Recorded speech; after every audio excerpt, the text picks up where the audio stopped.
And last is, ito yung isa sa mga suggestion ko rin, aiming also the SDG 7, affordable and clean energy.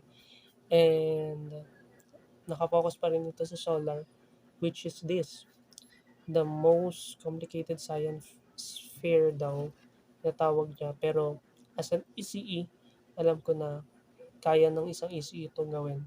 Ito yung tinatawag nilang sunflower solar detector energy. Um,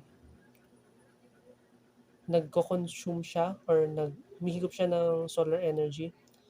Na at the same time, itong solar energy na um, hinihigop niya,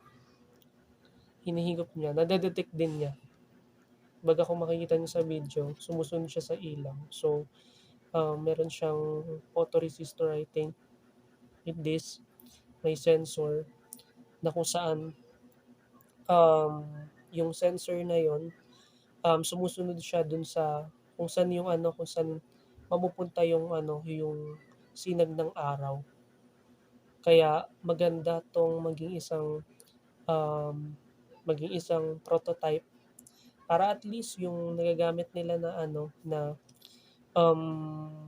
energy source na alam natin yung energy source na yun is um, affordable kasi nga affordable yun sa SDG Energy. Sa SDG 7 is at the same time nasusolusyunan niya yung problem nitong mga solar panel kasi nakatapat lang siya sa iisang side, eh. Itong, um, sunflower solar detector na 'to, sumusunod siya kung saan yung araw kasi hindi naman yan nag-i-stay sa isang place lang. Kaya itong, sunflower solar detector na sosolusyunan niya yun.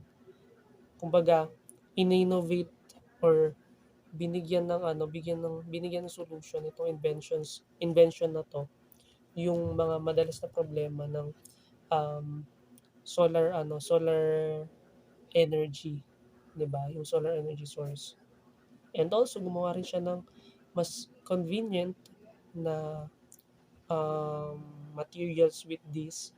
At the same time yung mga, kailangan mong gamitin na ano, na, component with this is madali lang. Kailangan lang i-enhance ng isang ECE ito, be as an ECE, mounting enhancement, palakihin yung energy para mas maraming na puwedeng ma-consume, and that's it.